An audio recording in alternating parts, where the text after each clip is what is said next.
अमरीका में कानूनी तौर पर मुकीम गैर मुल्की तलबा भी गैर कानूनी करार।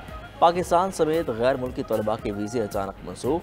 University of Michigan, Harvard, Stanford, UCLA और ओहायो स्टेट यूनिवर्सिटी के तलबा शामिल। ट्रंप इंतजामिया ने गैर मुल्की तलबा की अमरीका में कानूनी रिहायशी हैसियत ख़त्म कर दी। अमरीकी यूनिवर्सिटीज़ और कॉलेज के ज़रिए तमाम गैर मुल्की तलबा को नोटिस जारी। यूनिवर्सिटी हुकाम ने कहा, ट्रंप इंतजामिया नए सिरे से गैर मुल्की तलबा की जाँच करेगी। कानूनी रिहाइश खोने के बाद तलबा को मुल्क छोड़ने के लिए कहा जाता है। तलबा पासपोर्ट और सफरी दस्तावेज़ात साथ रखें, उन्हें डिपोर्ट किया जा सकता है। खबर एजेंसी के मुताबिक ट्रंप इंतजामिया ने कुछ तलबा को फ़लस्तीन हामी मुजाहरों में निशाना बनाया। बाज़ तलबा के वीज़े माजी में की गई ट्रैफिक कवानीन की खिलाफ वर्जियों पर मनसूख किए गए।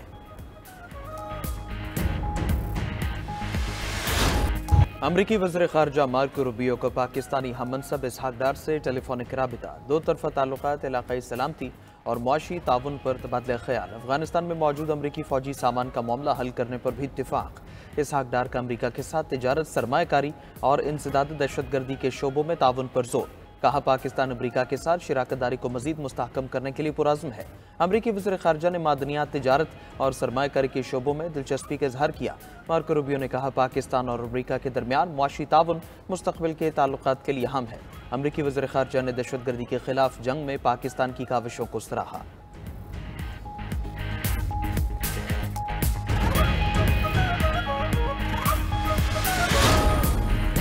ट्रंप की टैरिफ वॉर से दुनिया भर में सरमाया डूब गया। बदतरीन खसारे के बाद अरब और एशियाई stock markets crash. Saudi stock market में 500 अरब रियाल का नुकसान। इससे पहले सऊदी सरमायाकारों के 133 अरब डॉलर डूबे थे। सऊदी तेल की कंपनी अरामको के शेयर्स की मालियत में 90 अरब डॉलर गिरावट। तेल की कीमतें गिरने से सऊदी स्टॉक में बदतरीन मंदी हुई। सऊदी बेंचमार्क इंडेक्स में 700 पॉइंट्स की कमी।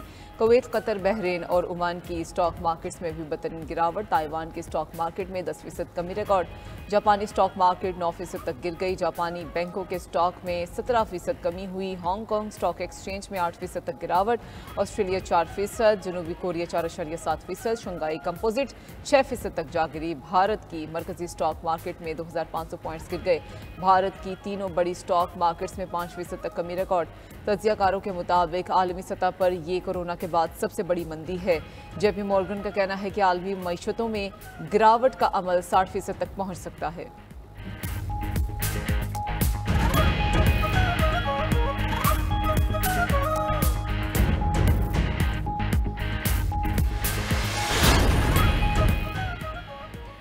ट्रंप टैरिफ के मनफी असरात से पाकिस्तान भी शदीद मुतासर। पाकिस्तानी स्टॉक मार्केट में तारीखी तेजी तारीखी मंदी में बदल गई। मार्केट में पहले सेशन के अख्तिताम तक 100 इंडेक्स 8000 पॉइंट्स गिर गया। 100 इंडेक्स 1,10,000 पॉइंट्स की सतह पर चला गया। बया वक्त 6 नफसियाती हदें गिरने पर ट्रेडिंग आर्जी तौर पर रोकी गई। दूसरे सेशन में मार्केट ने 4000 पॉइंट्स रिकवर कर लिए। कारोबार के अख्तिताम पर इंडेक्स में 3882 पॉइंट्स की कमी रिकॉर्ड। 100 इंडेक्स 1,14,909 पॉइंट्स पर बंद हुआ। दिन भर मजबूत तौर पर 450 कंपनीज के शेयर्स में कारोबार हुआ। 357 कंपनीज के शेयर्स में कमी, 52 के हिस्सेस में इजाफा। तज्जियाकारों के मुताबिक हिस्सेस मार्केट में 8600 पॉइंट्स की कमी मुल्क की तारीख में एक रोज में होने वाली सबसे बड़ी कमी है।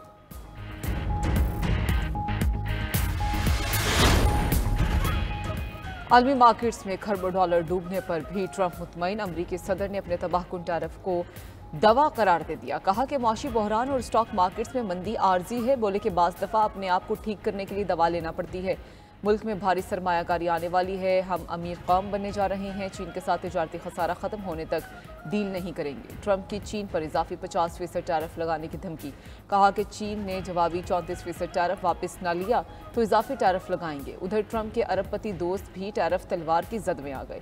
इलॉन मस्क की कंपनी टेस्ला को 31 अरब डॉलर नुकसान का सामना। मार्क जुकरबर्ग की मेटा को भी 27 अरब डॉलर कमी का धचका पहुंचा। जेफ बेजोस की अमेजोन को 23.5 अरब डॉलर का नुकसान हुआ। लग्जरी गुड्स एम्पायर के मालिक ब्रांड डार्नॉल्ट को 11 अरब डॉलर का खसारा हुआ। मीडिया रिपोर्ट्स के मुताबिक टैरिफ वॉर में दुनिया के 500 अमीर तरीन अफराद मजमूई तौर पर 536 अरब डॉलर खो चुके हैं।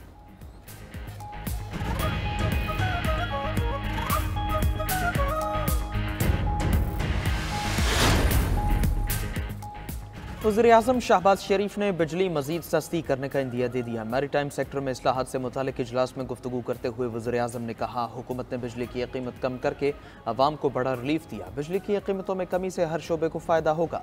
बिजली की कीमतों में कमी पर मजीद तवज्जो दी जा रही है। हमने मैक्रो इकनॉमिक इस्तेहकाम हासिल कर लिया। मैरीटाइम सेक्टर पर बात करते हुए वज़ीर-ए-आज़म ने कहा, समंदर से जुड़ी इकॉनमी में जमूद ख़त्म करेंगे। अल्लाह ने हमें तवील साहिल, समंदर और लामहदूद वसाइल अता किए हैं। आलमी मशरत की तरक्की समुद्री वसाइल और उन तक रसाई से जुड़ी है। तमाम बंदरगाहों पर जदीद तरीन स्कैनर लगाने की रफ्तार को तेज़ किया जाए।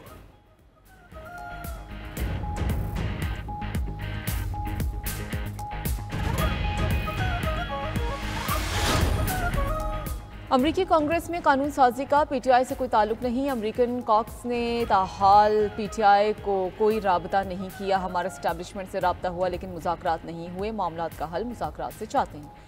चेयरमैन पीटीआई बैरिस्टर गौहर की मीडिया से गुफ्तगू, कहा कि मुल्क और जमहूरियत के लिए बातचीत होनी चाहिए। बानी पीटीआई के रिहाई में सबसे बड़ी रुकावट आज़ाद अदलिया का ना होना है। पीटीआई में इख्तिलाफात पर बात करते हुए मजीद कहा कि अंदरूनी इख्तिलाफात पब्लिक फोरम पर नहीं आने चाहिए। अपोजिशन लीडर उमर अयूब ने बात करते हुए कहा कि जहां बर्तन हो वहां बचते रहते हैं। पार्टी इख्तिलाफ पर हम जाने, हमारा काम जाने, किसी को तशवीश नहीं होनी चाहिए। आतिफ खान बोले कि असद कैसर शहराम तरकई और मैंने पार्टी के सामने मामला रखा है। बैरिस्टर गौहर ने पार्लिमानी पार्टी को टिकटों की तकसीम पर एतमाद में लिया। बानी पीटीआई का पैगाम था, सब एक एक सीट पर इलेक्शन लड़ेंगे।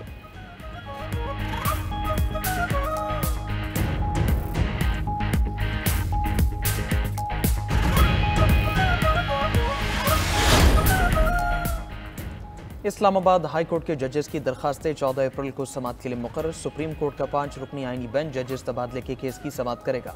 जस्टिस मोहम्मद अली मजहर 5 रुकनी आईनी बेंच की सरबराही करेंगे। Justice Naeem Afghan, justice Shahid Bilal bench में शामिल। जस्टिस सलाहुद्दीन पवर और जस्टिस शकील अहमद भी बेंच का हिस्सा हैं। बेंच इस्लामाबाद हाई कोर्ट के जजेस के तबादलों के खिलाफ तमाम दरखास्तों पर समाअत करेगा। इस्लामाबाद हाई कोर्ट के जस्टिस मोहसिन अख्तर कियानी और दीगर जजेस ने अपने तबादलों के अहकामात को चैलेंज किया था। जजेस ने मौक़िफ़ इख्तियार किया था कि उनके तबादले के फैसले गैर कानूनी हैं।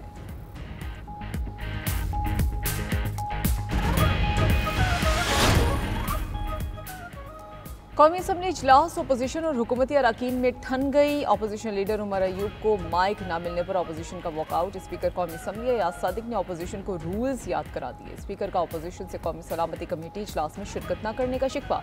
कहा कि पीटीआई को कौमी सलामती की पार्लिमानी कमेटी के इजलास में आना चाहिए था। वज़ीर मुमलिकत दाखिला तलाल चौधरी ने पीटीआई पर दहशतगर्दों के लिए नरम गोशा रखने का इल्ज़ाम लगा दिया। कहा कि सबको पता है दहशतगर्दों को मुल्क में वापस कौन लाया। फंड्स की फराहमी के बावजूद खैबर पख्तूनख्वा में सीटीडी ना बन सका। वज़ीर इत्तलात अता तारड़ ने कहा कि पानी की तकसीम के मुआहदे पर तमाम सूबों के दस्तखत मौजूद हैं। कोशिश है इस मसले का हल अफ़हाम व तफ़हीम से निकलेगा।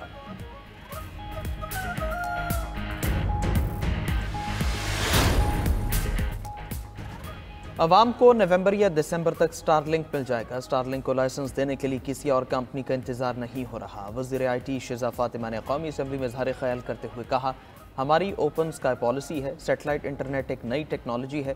चीन की कंपनी ने भी सेटेलाइट इंटरनेट के लिए दरखास्त दे रखी है। रुकन कौमी असम्बली आगा रफ़ीउल्लाह ने सुस्त इंटरनेट का मामला ऐवान में उठाया। बोले, सुस्त इंटरनेट की वजह से कारोबार मुतासर हो रहा है।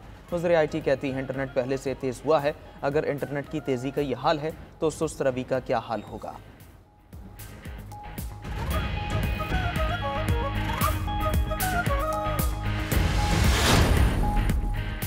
बाइनेंस के बानी चांगपेंग जाओ पाकिस्तान क्रिप्टो काउंसिल के स्ट्रेटेजिक मुशीर मुकर्रर। बाइनेंस के बानी का शुमार डिजिटल फाइनेंस के बाअसर रहनुमाओं में होता है। वज़ीर ख़जाना मोहम्मद औरंगज़ेब की ज़ेर सदारत इजलास में उनकी तैनाती का ऐलान किया गया। वफाकी वज़ीर ख़जाना और पाकिस्तान क्रिप्टो काउंसिल के चेयरमैन मोहम्मद औरंगज़ेब का कहना है, ये पाकिस्तान के लिए एक तारीखी लम्हा है। हम दुनिया को वाज़ेह पैगाम दे रहे हैं कि पाकिस्तान जिद्दत के लिए तैयार है। CZ की शमूलियत के साथ हम Web3, डिजिटल फाइनेंस और ब्लॉकचेन पर मबनी तरक्की के जरिए पाकिस्तान को इलाकाई ताकत बनाने के अपने विजन को तेज़ कर रहे हैं। पाकिस्तान क्रिप्टो काउंसिल के CEO बिलाल बिन साकिब ने कहा कि पाकिस्तान मालियाती दुनिया के मुस्तकबिल के लिए अपने दरवाजे खोल रहा है।